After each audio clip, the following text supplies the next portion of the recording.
ধোঁকাবাজ এই দুনিয়া, কেউ থামবে না, শুধু তোমারে কবরে পাঠাই দেবে। ধোঁকাবাজ এই দুনিয়া প্রতারক, এই দুনিয়া কেউ থামে না।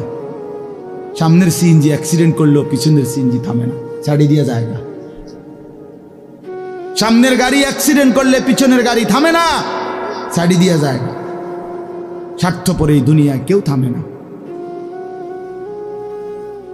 হ্যাঁ, বাফরে দাফন কইরা এই সন্তান, এই বউ বাচ্চারাই আবার এসার পরে ওই দিনকেই ভাত খায়, খায় না? পেট বইরা খায়। লগের ঘরের থেকে আর আইন্দা আনছে, এরা ঠিকই পেট ভরে খায়। তোরা না কাঁদলো বিকালে, ওরা না দুপুরে কাঁদলো, কোন ভাত খায় খা? স্বার্থপর, কেউ থামে না দুনিয়া। আলো বাতাস সব চলে, তুমি বন্ধু থাকবে না। আল্লাহাকুমুত তাকাসুর হাত্তা যুরতুমুল মাকাবির। আল্লাহ বলছে, বান্দা আখিরাত ভুলে গেলা, দুনিয়ায় ডুবে গেলা, তবে মনে রেখো হাত্তা যুরতুমুল মাকাবির, এরই মাঝে কিন্তু একদিন কবরস্থানেই পৌঁছে যাবে।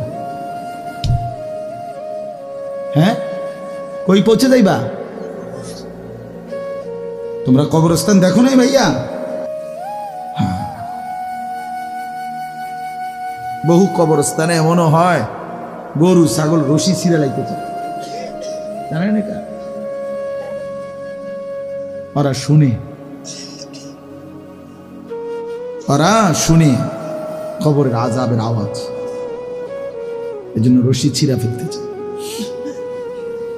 প্রিয় বন্ধু, কষ্ট পাইবা, এই অনিবার্য বাস্তবতা কবর ইমানদার হিসাবে অস্বীকার করার কোনো জো নাই। পাশ কাটাইবার কোনো সুযোগ নেই। এই দল কিংবা এই দল, আমি কিংবা তুমি,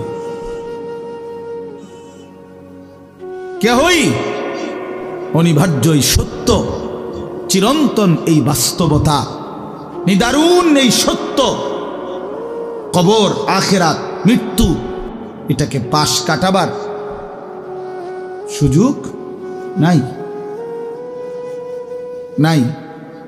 অতএব আমি অনেক নওজোয়ান, তোমরা মাশাল, এই ভালোবাসা কি দিয়া মূল্যায়ন করো? এই মহব্বত আল্লাহর জন্য। তাইলে যেহেতু তোমরা পছন্দ করে ভালোবেসে আল্লাহর জন্যই আসছো, আল্লাহর কথা শুনবার জন্যই আসছো, আমি অনুরোধ করি তোমরা আরেকটু আগাও। যেহেতু আল্লাহকেই ভালোবাসো, আল্লাহর কথাই শুনতে চাইছো, আল্লাহর জন্যই বসছো ভাইয়া, দাঁড়াইছো, তো আর একটু হিম্মত করে সেজদা দিয়া দাও, মালিকের সেজদা দাও, ঠকবা না। আল্লাহরে সেজদা দিয়ে কেউ ঠকে না।